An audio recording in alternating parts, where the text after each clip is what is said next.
આકાશવાણી અમદાવાદ વડોદરા પ્રાદેશિક સમાચાર હેમાંગીની સોનારા વાંચે છે. કેન્દ્રીય ચૂંટણી પંચ આજે થોડીક જ વારમાં લોકસભાની સામાન્ય ચૂંટણી તેમજ 4 રાજ્યોના વિધાનસભાના કાર્યક્રમની જાહેરાત કરશે. ગુજરાતની 6 વિધાનસભાની ખાલી પડેલી બેઠકો માટે પણ પેટા ચૂંટણીની તારીખ જાહેર થશે.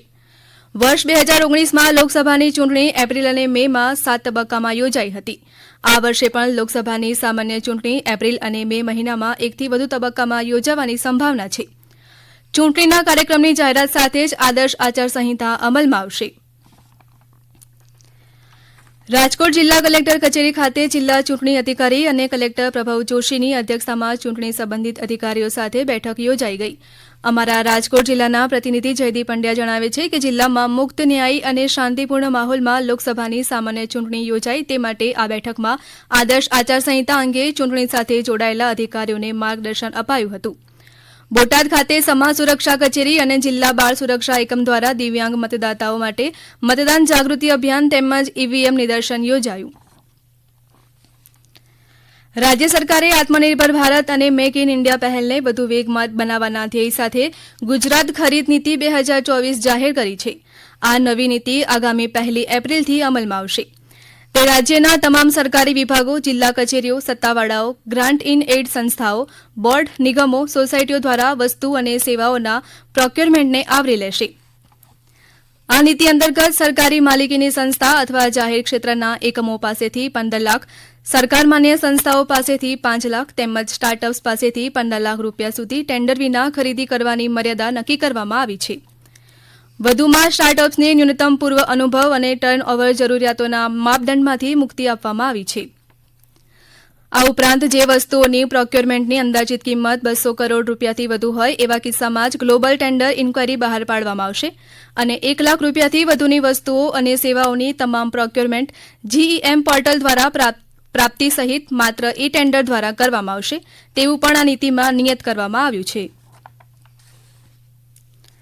રાજ્ય સરકારે રાષ્ટ્રીય સ્વાસ્થ્ય મિશન હેઠળ 11 માસના કરાર આધારિત કાર્યરત ટેકનિકલ અને નોન ટેકનિકલ 100 જેટલી કેડરમાં આરોગ્ય કર્મીઓના પગારમાં 25% વધારો કર્યો છે. રાજ્યના અંદાજિત 26,000થી વધુ આ નિર્ણયનો લાભ મળશે. 11 મહિનાનો કરાર પૂર્ણ થતાં પુનઃ નિમણૂક વખતે આરોગ્ય કર્મચારીઓને 5% વધારો આપવામાં આવશે.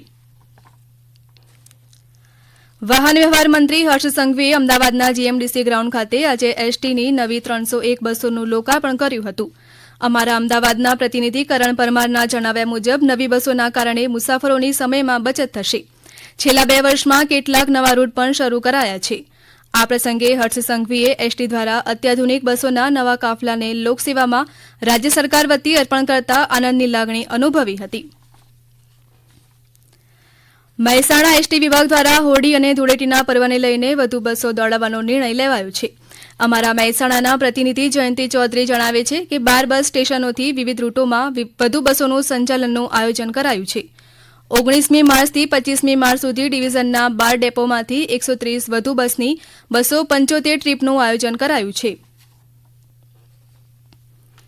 રાજ્ય સરકારે સુરેન્દ્રનગર જિલ્લામાં 3 તાલુકાના 38 ગામોને સિંચાઈ માટે નર્મદાનું જળ પૂરું પાડવા 348 કરોડ રૂપિયાની યોજનાની મંજૂરી આપી છે. આ ગામોને કોઈપણ બ્રાન્ચ કેનાલ મારફતે સિંચાઈના પાણીનો લાભ મળતો ન હતો. આ યોજના દ્વારા વઢવાણ, મૂડી, સાયલા તાલુકાના 38 ગામોના તળાવ, સીમ તળાવ, ચેકડેમ નર્મદાના પાણીથી ભરવામાં આવશે. આના પરિણામ સ્વરૂપે અંદાજે 2707 હેક્ટર વિસ્તારમાં સિંચાઈ સુવિધા સુદૃઢ બનશે. રાજ્ય સરકારે ગુજરાત હાઉસિંગ બોર્ડ તથા સ્લમ ક્લિયરન્સ સેલની યોજનાઓમાં 100% પેનલ્ટી માફીની મુદત આગામી 30 સપ્ટેમ્બર સુધી લંબાવવાનો નિર્ણય કર્યો છે. આ નિર્ણયથી આ જૂની યોજનાઓમાં 61,310 જેટલા બાકી રહેતા લાભાર્થીઓના પરિવારજનોને પણ લાભ મળી શકશે. આ ઉપરાંત સમય મર્યાદામાં હપ્તા ભરી ન શકનારા લાભાર્થીઓ માટે પણ વાર્ષિક 8% વ્યાજના દરે પેનલ્ટીની જોગવાઈને લીધે બાકીના વ્યાજમાં પણ ઘટાડો કરવાનો નિર્ણય કરાયો છે. આ નિર્ણયથી ગુજરાત હાઉસિંગ બોર્ડને બાકી હપ્તાની વસૂલાત થશે અને જૂના જર્જરિત મકાનોના રીડેવલપમેન્ટ માટેનો માર્ગ મોકળો બનશે તેમજ નવા મકાનોના આયોજન હાથ ધરી શકાશે. પાટણ જિલ્લામાં આજે કેબિનેટ મંત્રી બળવંતસિંહ રાજપૂત અને લોકસભા સંસદ સભ્ય ભરતસિંહ ડાભીની પ્રેરક ઉપસ્થિતિમાં અંદાજિત 1 કરોડ 66 લાખ રૂપિયાના વિકાસ કામોનું ખાતમુહૂર્ત કરવામાં આવ્યું હતું. અમારા પાટણ જિલ્લાના પ્રતિનિધિ રમેશ સોલંકીના જણાવ્યા મુજબ તેનાથી આગામી સમયમાં નગરપાલિકા વિસ્તારમાં પાણી, ગટર, રસ્તા તેમજ અન્ય માળખાકીય સુવિધાઓનો વિકાસ થશે. આ પ્રસંગે કેબિનેટ મંત્રીએ લોકહિતના કાર્યોને સમયસર પૂરા કરીને લોકોને ઉપયોગી થવા બદલ નગરપાલિકાની પૂરી ટીમને શુભેચ્છા પાઠવી હતી. આકાશવાણીના અમદાવાદ વડોદરા કેન્દ્ર પરથી પ્રાદેશિક સમાચાર પૂરા થયા. વધુ સમાચાર આપ અમારી વેબસાઇટ newsonair.gov.in/ગુજરાતી પર વાંચી શકશો.